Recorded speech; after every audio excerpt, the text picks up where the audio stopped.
सो ये केस हमारा थोड़ा सा अलग है पिछले वाले केसेस से, अगर आपने नोटिस किया रहेगा।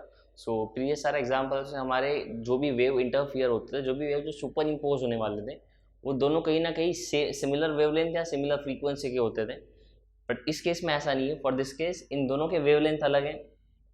ऑब्वियसली बात है, वेवलेंथ अलग है, फ्रीक्वेंसी भी दोनों का अलग होगा, क्योंकि हम ले रहे हैं ये दोनों कहीं ना कहीं सेम मीडियम है, तो सेम स्पीड से दोनों वेव्स ट्रैवल कर रहे होंगे, राइट। सो जैसे कि आपको दिख रहा है यहाँ पे आपको 4 क्रेस्ट और 3 ट्रफ दिख रहे हैं। ओवर ईयर आपको मिलेंगे 6 क्रेस्ट और 5 ट्रफ। तो ऑब्वियसली बात है, दोनों का वेवलेंथ काफ़ी अलग अलग है।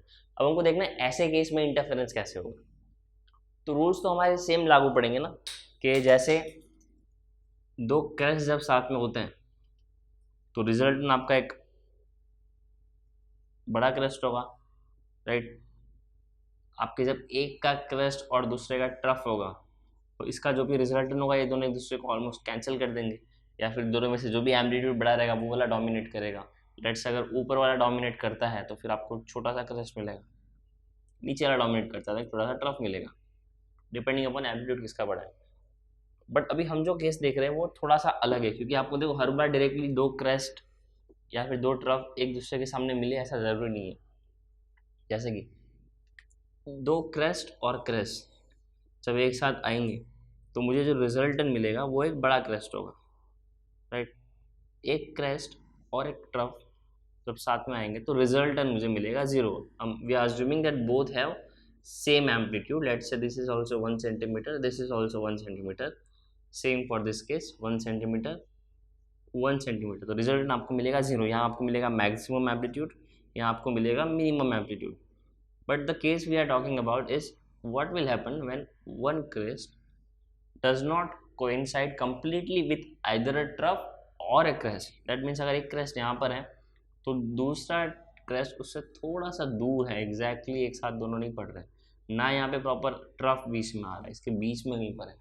सो अगर आप इन दोनों को देखो तो उससे आपको देख के एक आइडिया तो आ जाएगा कि अगर मैक्सिमम में आपको मैक्सिमम क्रेस्ट का डिस्टेंस मिल रहा है और डिस्ट्रक्टिव के साइड में आपको मिनिमम मिल रहा है, तो ऑब्वियसली बात है इस केस में, यानी जब ना प्रॉपर क्रेस्ट साथ में हो या ट्रफ सामने हो, उस केस में आपको इन दोनों के बीच में कुछ तो मिलना चाहिए, बराबर ना। क्योंकि अगर मैं यहाँ से एक मीन पोजीशन का एक लाइन निकालूँ तो इस पोजीशन पे ये एम्पलीट्यूड आपका है 1 सेंटीमीटर, ये एम्पलीट्यूड आपका ये पॉइंट जहाँ भी कोइंसाइड करेगा लेट से ये है 0.5 सेंटीमीटर, तो आपका रिजल्टेंट वाइब्रेशन जो होगा ऊपर की ओर होगा वो लेट से 1.5 सेंटीमीटर फॉर एग्जाम्पल। इस केस में क्या हो रहा था 1 सेंटीमीटर रिजल्टेंट इज ऐड हो गए 2 सेंटीमीटर। ये डायग्राम थोड़ा बड़ा हो गया बट लेट से दिस इज 2 सेंटीमीटर, दोनों ऐड हो गए 1 सेंटीमीटर ऊपर 1 सेंटीमीटर नीचे, रिजल्टेंट 0।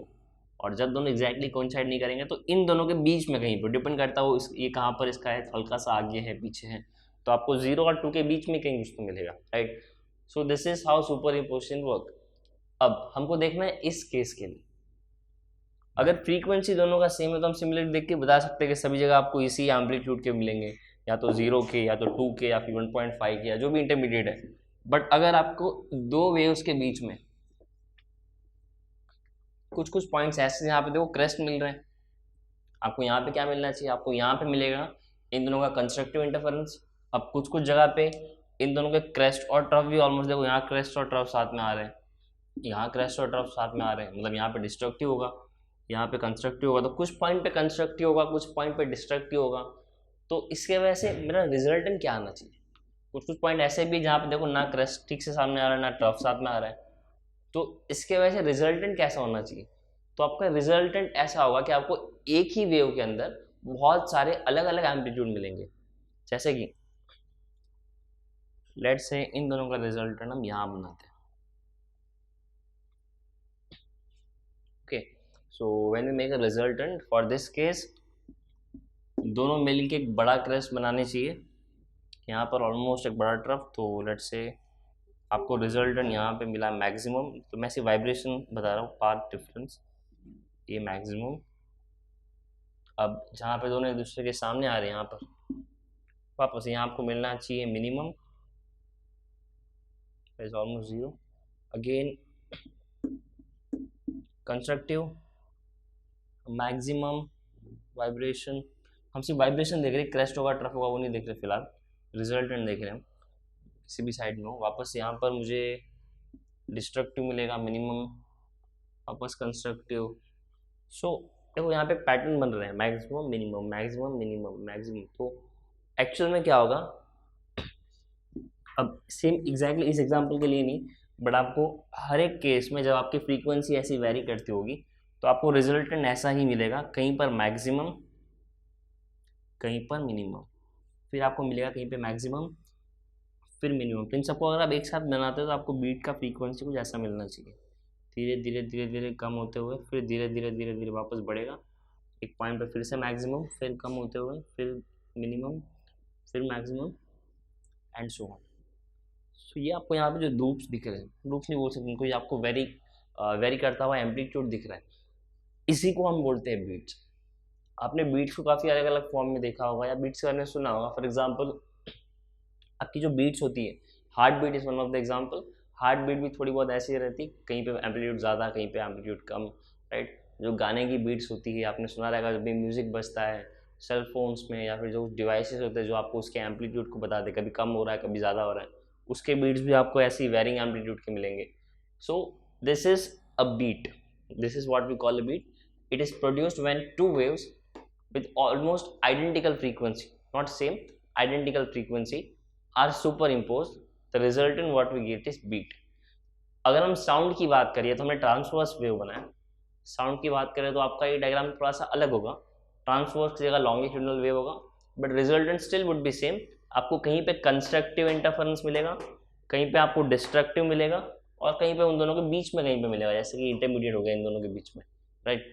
सो अगर साउंड के केस में बीट्स बनती है तो क्या होगा, साउंड के केस में अगर जहाँ पे कंस्ट्रक्टिव इंटरफेरेंस होगा वहाँ पे एम्पलीट्यूड बढ़ेगा, जैसे यहाँ पर बढ़ रहा है, right. So for sound if amplitude increases the intensity और volume of the sound will increase, आपको साउंड जोर से सुनाई देगा, ठीक है। अगर आपका डिस्ट्रक्टिव इंटरफेरेंस होता है तो इंटेंसिटी और volume of the sound will, intensity और amplitude of the sound will minimum, तो आपको वहाँ पे साउंड कम सुनाई देगा। अगर आप जो दोनों साउंड वेव्स को सिलेक्ट करने वाले हो, जो दोनों नोट को सिलेक्ट करने वाले हो, अगर वो दोनों सेम एम्पलीट्यूड के, सो उस केस में आपको इंटेंसिटी डबल मिलेगा या तो इंटेंसिटी जीरो मिलेगा, बिकॉज रिजल्टेंट कंस्ट्रक्टिव इंटरफेरेंस जो होगा उसका resultant amplitude will be either twice और zero. So this is how beats work. Beats कब प्रोड्यूस होंगे, जब दो वेव्स ऑलमोस्ट आइडेंटिकल फ्रीक्वेंसी के, सेम नहीं हल्के से अलग, जितने क्लोज होंगे उतने क्लियरली आपको बीट्स सुनाई देंगे। सो ऐसे मेरे बीट्स बनेंगे।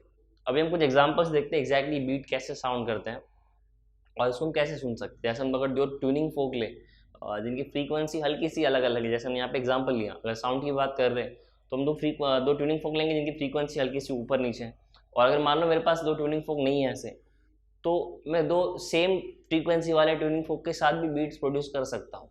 कैसे देखते हैं।